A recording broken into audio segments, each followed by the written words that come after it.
नमस्कार। ओडिशार अगणित चाषी भाई एवं भौणी मानक शुभेच्छा एवं शुभ संध्या सहित मु शिवान आपण समस्त को स्वागत करुछि। दर्शक बंधु, विश्वर जेकोसी राष्ट्र अर्थनैतिक अभिवृद्धि निर्भर करे से देशर सर्वाधिक जनसंख्या निर्भर करुथिबा वृत्ति उपरे एवं भारत भली एक विकासशील राष्ट्र रे कृषि होउछि एई भली एक वृत्ति जहा उपरे शतकड़ा 75 भाग लोक प्रत्यक्ष एवं परोक्ष भाव में निर्वाह करी निजर जीविका निर्वाह करते। तेरे दर्शक बंधु, जो चाषी भाई मानकर अवदान आम देशर अर्थनैतिक भित्ति को सुदृढ़ करिबारे सदा सर्वदा रही से चाषी भाई मानक पई एक उन्नत कृषि भविष्य गठन करने दिगरे आमे सदा सर्वदा चेष्टा करि आसुछु। आपण मानकर प्रिय एवं ओडिशार प्रत्येक चाषी भाई मानकर आपणार कार्यक्रम जहार ना हेउछि कृषि दर्शन। दर्शक बंधु, मक्का एक अर्थकरी फसल एवं आम देशर प्रायतः प्रत्येक अंचल में चाष करा जाए। मक्कार बहुविध व्यवहार कारण वर्तमान यार बजार चाहिदा दिनक दिन बढ़िबार लागिछि। कंचा मक्का को आमे माने तरकारी भाबे व्यवहार करूँ अथवा ताकू पोड़ी सीझे खाइबा रूपे व्यवहार करूँ एवं एसबु व्यतीत मक्का को व्यवहार करी कॉर्नफ्लोर भली केतेक उत्पादक मध्य प्रस्तुत करा जाए एवं कंचा माल रूपे व्यवहार करा जाए। मक्कार वर्तमान बजार चाहिदा मध्य आवश्यकता ठारू ढेर अधिक। एसबु दृष्टि विचार कले मक्का वर्तमान आम चाषी भाई मानक पई उत्पादन क्षमर एक बलिष्ठ माध्यम एकथा सहजरे आमे विश्वास करूँ। तेज आसतु ना मक्का चाष विभिन्न समस्या मानक भितर कीट नियंत्रण एक जटिल समस्या। तेज आसतु आज आम आलोचना करबा मक्का चाष रे कीट नियंत्रण संपर्क में किछि गुरुत्वपूर्ण तथ्य।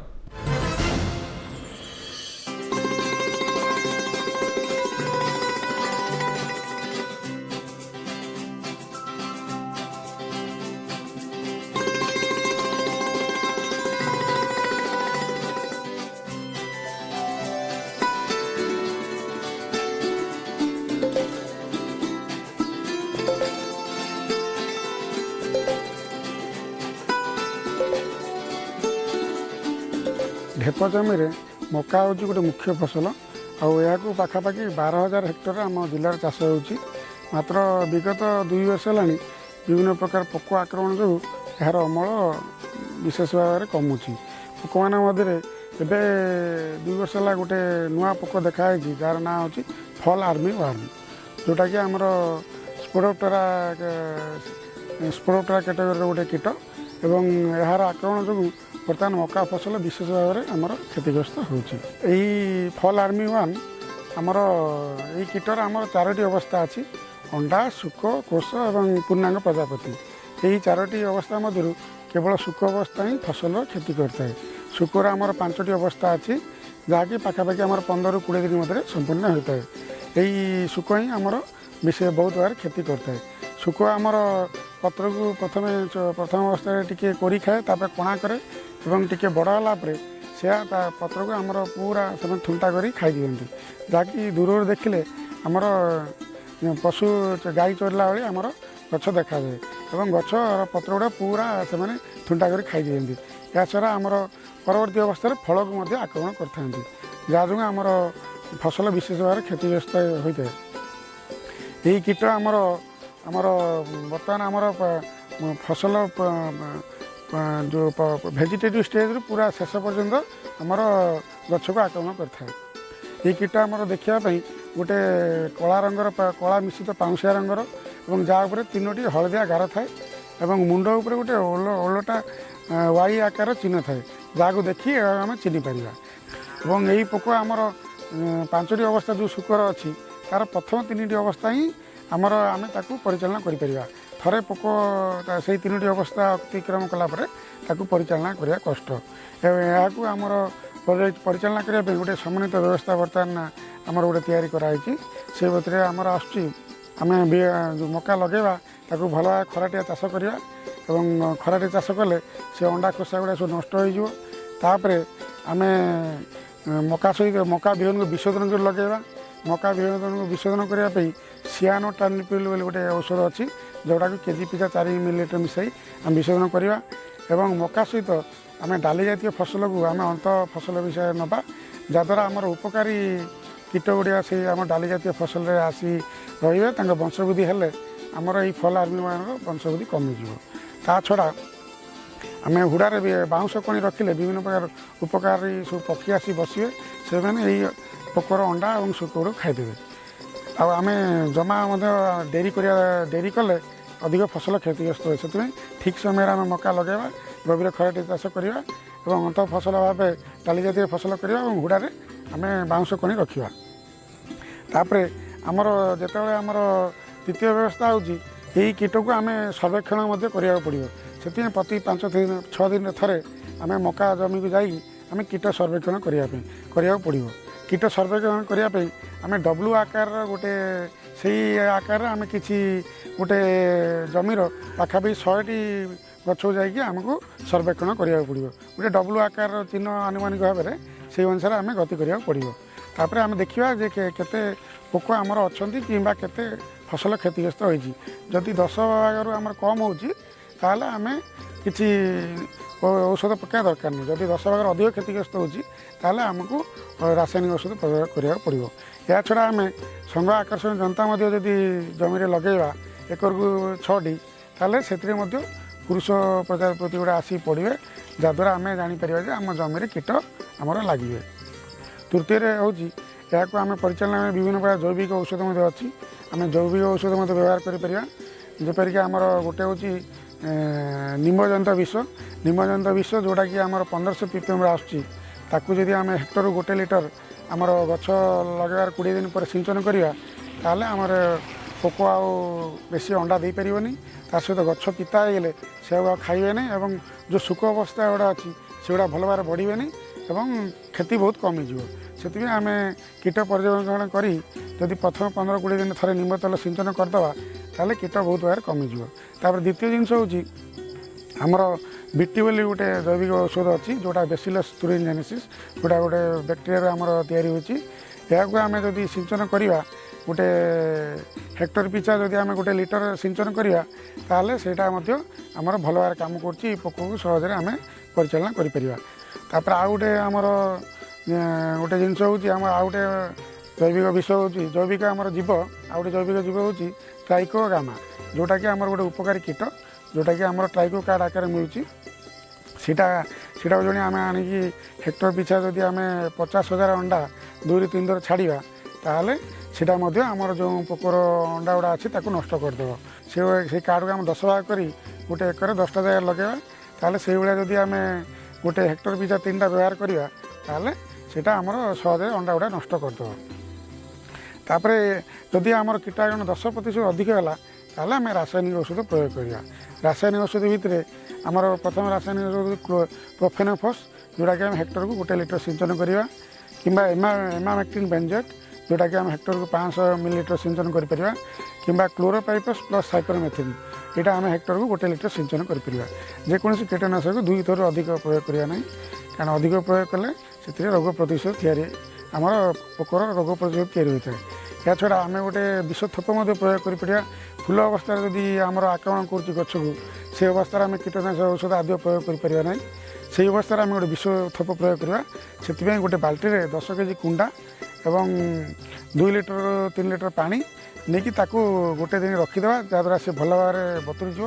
ତାପରେ ସେଥିରେ 1 କେଜି ଗୁଡ଼ ଏବଂ 100 ଗ୍ରାମ ଥାଉଡ଼ି ଗ୍ରାମ ମିଶାଇ ତାକୁ ନଡ଼େଇ ସରାରେ ଆମେ ବିଭିନ୍ନ ଜାଗାରେ ରଖିଲେ ପୋକ ସେଇ ମିଠାରେ ଆକୃଷ୍ଟ ହୋଇ ଆସି ଖାଇବ ଏବଂ ଖାଇଲେ ମରିଯିବ।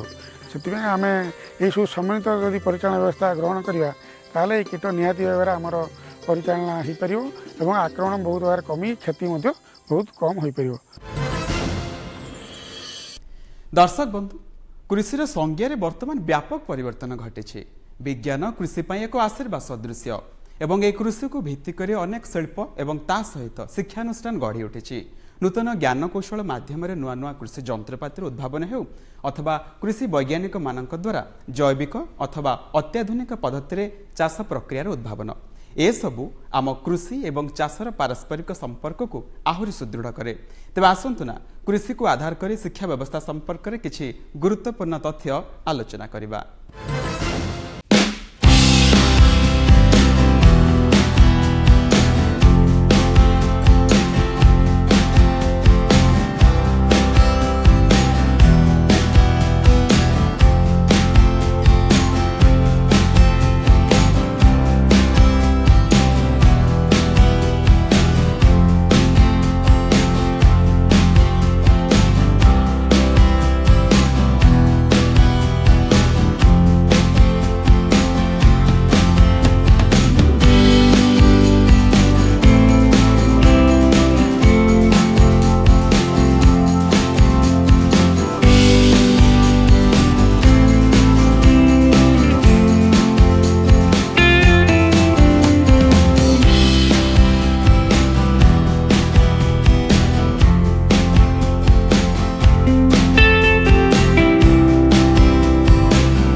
ଆସିକରି ଯୋଗ ଦେଉଛନ୍ତି ଏବଂ ସେମାନଙ୍କୁ ଆମେ ପରୀକ୍ଷା କଲାପରେ ସାର୍ଟିଫିକେଟ୍ ପ୍ରଦାନ କରୁଛୁ। ଆଉ ଆଜି ମଧ୍ୟ ୟାର ପ୍ରଚାର ପ୍ରସାର କରିବା ପାଇଁ କୃଷି ବିଜ୍ଞାନ କେନ୍ଦ୍ର ବିଭିନ୍ନ ସରକାରୀ ବିଭାଗ ମଧ୍ୟ ଅନୁରୋଧ କରାଯାଉଛି ଯେ ସେମାନେ ଚାଷୀମାନଙ୍କୁ ଏଇ ଯେଉଁ ଦୂରଶିକ୍ଷା କାର୍ଯ୍ୟକ୍ରମ କରାଯାଉଛି କୃଷି ବିଜ୍ଞାନ କେନ୍ଦ୍ର ଏବଂ ସମ୍ପ୍ରସାରଣ ଶିକ୍ଷା ନିର୍ଦ୍ଦେଶାଳୟ ମାଧ୍ୟମରେ ତାର କେମିତି ଚାଷୀ ଭାଇମାନେ ଲାଭ ପାଇପାରିବେ ତା ବିଷୟରେ ଚାଷୀ ଭାଇମାନଙ୍କୁ ଅବଗତ କରାଇବେ ଏବଂ ଆପଣଙ୍କର ସୁଚିନ୍ତିତ ପରାମର୍ଶ ଦେଲେ ଆମେ ନୂତନ ଦୂରଶିକ୍ଷା କାର୍ଯ୍ୟକ୍ରମ ମଧ୍ୟ ଆମର ଆଡ଼୍ କରିବୁ ଆଉ ସେଥିରେ ଚାଷୀ ଭାଇମାନେ ଯେମିତି ଲାଭ ପାଇପାରିବେ। ଆମେ ଚାଷୀର ସଂସାର ନାମକ ଏକ ଓଡ଼ିଆ ପତ୍ରିକା ମଧ୍ୟ ପ୍ରକାଶନ କରୁଛୁ। ତା ମାଧ୍ୟମରେ ପ୍ରତି 3 ମାସରେ ତ୍ରୈମାସିକ ସେ ପତ୍ରିକାଟି ପ୍ରକାଶନ କରାଯାଇଥାଏ। ସେଥିରେ ଓଡ଼ିଆ ଭାଷାରେ ଏ କୃଷି ଜ୍ଞାନ କୌଶଳ ବିଭିନ୍ନ କୃଷି ସମ୍ବନ୍ଧୀୟ ସେ ମତ୍ସ୍ୟ ଚାଷ ହେଉ କୃଷି ଯାନ୍ତ୍ରିକରଣ ହେଉ ପଶୁପାଳନ ହେଉ ବନ ବିଭାଗ ହେଉ ତାର ସମ୍ବନ୍ଧରେ ଯେତେ ନୂଆ ନୂଆ ଗବେଷଣାଲବ୍ଧ ଜ୍ଞାନ ଆଉ ଚାଷୀମାନଙ୍କ ପାଖେ କେମିତି ପହଞ୍ଚି ପାରିବ ତାକୁ ମଧ୍ୟ ଆମେ ପ୍ରକାଶନ କରୁଛୁ। ବର୍ଷକୁ 4 ଖଣ୍ଡ ପ୍ରକାଶନ କରିକିରି ତାକୁ ମଧ୍ୟ ଚାଷୀ ଭାଇମାନେ ଆସିକିରି ବହୁଳ ଭାବରେ ଯେଉଁମାନେ ଜାଣିଛନ୍ତି ସେମାନେ ଆସିକିରି ଆମର ସମ୍ପ୍ରସାରଣ ଶିକ୍ଷା ନିର୍ଦ୍ଦେଶାଳୟର ଏଟିକ୍ ଯେଉଁ ଅଛି ଚାଷୀ ଭାଇମାନଙ୍କ ପାଇଁ ସେଣ୍ଟର ସେଠି ସେମାନେ କିଣିକିରି ମଧ୍ୟ ନେଇପାରୁଛନ୍ତି ଉପଲବ୍ଧ ଅଛି। ତା ବ୍ୟତୀତ ଆମର ସମ୍ପ୍ରସାରଣ ଶିକ୍ଷା ନିର୍ଦ୍ଦେଶାଳୟରେ ଅନେକ ଗୁଡ଼ିଏ ଚାଷୀମାନଙ୍କ ଉପାଦେୟ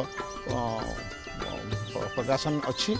ବୁକଲେଟ୍ ଲିଫଲେଟ୍ ସବୁ ରହିଛି ସେମାନେ ମଧ୍ୟ କିଣିପାରିବେ ଏବଂ ତା ସାଙ୍ଗରେ ଆମେ ମଧ୍ୟ ଚାଷୀମାନଙ୍କୁ ଜିଆ ଖତ ହେଲା ମହୁ ହେଲା ଯେଉଁ ଚାଷୀମାନଙ୍କର ପ୍ରଡ଼କ୍ଟ କିମ୍ବା ଜୀବାଣୁ ସାର ହେଲା ତାକୁ ମଧ୍ୟ ବିକ୍ରି କରାଯାଉଛି। ଚାଷୀମାନେ ସୁଲଭ ଦରରେ ଗୋଟିଏ ଜାଗାରୁ ତାକୁ ମଧ୍ୟ ପାଇପାରିବେ। ଆମେ ବର୍ତ୍ତମାନ ଓଡ଼ିଶା ସରକାରଙ୍କ ତରଫରୁ ଗୋଟିଏ ସେଣ୍ଟର ଅଫ୍ ଏକ୍ସେଲେନ୍ସ ଉତ୍କର୍ଷ କେନ୍ଦ୍ର ଯେଉଁଟା ଏପିଓ ମାନଙ୍କ ପାଇଁ ଓୟୁଟିରେ ଆରମ୍ଭ କରିଛୁ ଗତ ବର୍ଷଠୁ। ସେହି ଉତ୍କର୍ଷ କେନ୍ଦ୍ର ମାଧ୍ୟମରେ ଯେତେ ଓଡ଼ିଶାରେ 1000 ପାଖାପାଖି ଏପିଓ ଅଛନ୍ତି ତାଙ୍କୁ ଆମେ ଦିଗ୍ଦର୍ଶନ ଦେବୁ। ସେ ବୈଷୟିକ ଜ୍ଞାନ ହେଉ ବଜାର ବଟା କେମିତି କରିବେ ତାଙ୍କର କୃଷି ସମ୍ବନ୍ଧୀୟ ବିଭିନ୍ନ ଇନପୁଟ୍ ମାନେ ବିହନ ହେଲା ସାର ହେଲା କୀଟନାଶକ ହେଲା କେମିତି କେଉଁଠୁ ଭଲ ଜିନିଷ ପାଇବେ କମ୍ ରେଟ୍ରେ ପାଇବେ ତାକୁ ଜଣେଇବୁ ଏବଂ ବଜାର ସଙ୍ଗୀତ ଆମର ଭାରତର ବିଭିନ୍ନ ରାଜ୍ୟରେ ଥିବା ତା'ର ବଜାର ଏବଂ ଭାରତ ବାହାରେ ମଧ୍ୟ କେଉଁଠି ତା'ର ଚାହିଦା ରହିଛି ସେଗୁଡ଼ିକ ସାଙ୍ଗରେ ଆପଣଙ୍କର ବିଭିନ୍ନ ଯେଉଁ ଏପିଓ ରହିଛନ୍ତି ଓଡ଼ିଶାର ବିଭିନ୍ନ ଜିଲ୍ଲାରେ ବିଭିନ୍ନ ପ୍ରଡ଼କ୍ଟ ପନିପରିବା ପାଇଁ ଏପିଓ ଅଛନ୍ତି ଆଖୁ ଚାଷ ପାଇଁ ଏପିଓ ଅଛନ୍ତି କୁକୁଡ଼ା ପାଳନ ପାଇଁ ଏପିଓ ଅଛନ୍ତି ତାଙ୍କୁ ଆମେ ସିଧାସଳଖ ବଜାର ସାଙ୍ଗରେ ଯୋଡ଼ିବା ପାଇଁ ମଧ୍ୟ ପ୍ରୟାସ କରିବୁ। କୃଷି ବିଜ୍ଞାନ କେନ୍ଦ୍ରରେ ଆମର ଚାଷୀମାନଙ୍କର ପ୍ରାକ୍ଟିକାଲ ଜ୍ଞାନ ବଢ଼ାଇବା ପାଇଁ ଆମେ ତ ତାଲିମ କାର୍ଯ୍ୟକ୍ରମ ବର୍ଷ ସାରା କରୁଛୁ। ଯେଉଁମାନେ ନିକଟସ୍ଥ କୃଷି ବିଜ୍ଞାନ କେନ୍ଦ୍ର ପ୍ରତି ଜିଲ୍ଲାରେ ଆମର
ମଧ୍ୟ ଅନେକ ଗୁଡ଼ିଏ କାର୍ଯ୍ୟକ୍ରମ କୃଷି ବିଜ୍ଞାନ କେନ୍ଦ୍ର ମାଧ୍ୟମରେ କରାଯାଉଛି। दर्शक बंधु आम चाषी भाई मानकर उत्पादिका शक्ति एवं उत्पादन हार को वृद्धि करिबारे सरकारी एवं बेसरकारी प्रोत्साहन हेउ अथवा सरकार द्वारा प्रणीत कर आम चाषी भाई मानक पई नुआ नुआ नीति नियम एवं ता सहित कृषि को आधार करी प्रसारित होइथिबा किछि कृषि खबर जहाँ चाषी भाई मानक पई बेस जरूरी आ सेइथि पई आमे सदा सर्वदा तत्पर। तेबे आसंतु ना आपण माने जहाँ को अपेक्षा करी रहिछंती सेही खबर वर्तमान प्रसारण करिबा नजर पकाइबा कोन रहिछि आजिर कृषि खबर।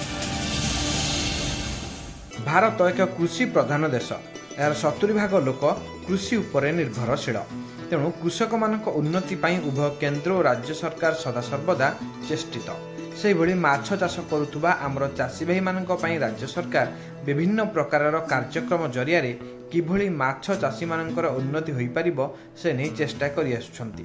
सेमानक माछ चाष रे तालीम देबा पोखरी खोलिया पाई आर्थिक सहायता दिया जाउछि। एथि सहित किभली उन्नत जाळ जोगाई दिया जिवो से ने मध्य व्यवस्था होईछि। सेमानकु बैंक सहायता रे ऋण देबा उत्पादित माछ को बाजार रे बिक्री करिबा सुविधा आदि करा जाउछि। विभिन्न सरकारी बेसरकारी संस्था को अंतर्भुक्त करी माछ चाष नहीं विभिन्न तालीम व्यवस्था मध्य करा जाइछि।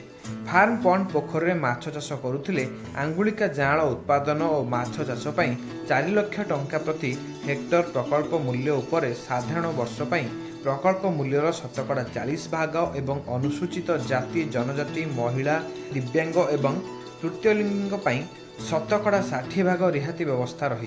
से भली घरोई उद्योग हाचेरी मानकु प्रोत्साहन देई एही कार्यक्रम रे शामिल करबा निमंते राज्य सरकार 50% पर्यंत सहायता प्रदान करुछंती। आम राज्यर जलवायु कदली चाष पई अनुकूल यह उभय परिबा और फल रूपे व्यवहार होता है। कदली चाष सब प्रकार माटी रे करा जाई पारिबो किंतु उर्वर गभीर पटुमाटी दोरसा और निगिड़ा माटी कदली चाष पई अत्यंत उपयुक्त। पोखरी हुड़ा मानकरे चाष करी खूब अल्प जत्न रे भल लाभ मिल पारुछि। एही फसल को रक्षा करिबा निमंते क्षेत्र चारिपटे बाड़ देबा आवश्यक। चंपा कर्पूर चक्रकेली उभय किसम टेंगा और अल्प वृष्टिपात अंचल रे चाष होई पारिबो। गछ लगाइबा निमंते 50 सेंटीमीटर चौड़ा 50 सेंटीमीटर गभीर आकार रे गात खोली मासे खरे सुखाई तापरे बाहरे पड़िथिबा माटी रे प्राय 30 ग्राम दानादार विष मिसाई गात को पोती दिया जाए। गछ चारिपटे मंदा करी पानी दिया जाए। भल फसल पई गछ प्रति 300 ग्राम जबक्षारजान 100 ग्राम फस्फरस और 300 ग्राम पोटासियम प्रथम फसल रे दिया जिबा जरूरी। गछ 2 मासर होई गले 150 ग्राम 4 मासर होई गले 250 ग्राम एवं 6 मासर होई गले 250 ग्राम जबक्षारजान दिया जाए। तेबे पोटास सार को प्रथम 2 मासरे 250 ग्राम एवं 6 मास रे पुणी 250 ग्राम दिया जाई थाए। कदली गोटे लाभजनक फसल यह आमर न्यूट्राल सॉइल बा सॉइल पेज 6.5 रु 7.5 मध्य भल होता है एवं ओडिशार मूर्तिका और जलवायु अल्प बहुत कदली चाष उपयुक्त। कदली चाष कि आपणकर जो जमी निर्वाचन करेंगे भल भाव में हल करवा दरकार एवं डेंगा जातीय कदली किस्म को आमर 8 फुट धाड़ी को धाड़ी 8 फुट एवं गछ को गछ 8 फुट दूर में गात खोलिबा दरकार। बामन जातीय कदली को आमर धाड़ी को धाड़ी 6 फुट एवं गछ को गछ 6 फुट दूर में गात खोलिबा दरकार एवं गातर आकार 1.5 फुट लंबा 1.5 फुट चौड़ा एवं 1.5 फुट गभीर रहा दरकार।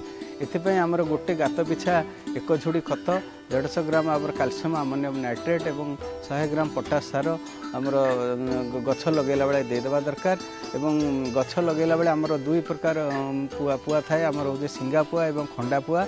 आम साधारणतः खंडा पुआ को लगेबा दरकार 2 रु 3 मासर खंडा पुआ गुड़ा लगेबा उपयुक्त। आधुनिक कृषि आनी दिए सफलता से माछ चाष हेउ बा पनीपरिबा चाष जहाकु करी आमर चाषी भाई भौणी माने सफलतार शीर्ष रे पहुंची। सही भली पनीपरिबा चाष करी सफलता हासिल करिथिबा एही चाषी भाई जनक हेउचंती नटवर प्रधान। पुरी जिल्लार निमापड़ा ब्लॉक बियण ग्राम रे तांकर घर। से आज को 30 वर्षरु अधिक समय धरी कृषि कार्य करि आसुछंती। निजर जमी रे विभिन्न प्रकारर पनीपरिबा से चाष करिछंती। सेथिरु से बेस लाभवान होई परिछंती। से बाइगण 30 डिसिमिल टमाटो 50 डिसिमिल भेंडी 20 डिसिमिल पोटल 50 डिसिमिल रे करिछंती।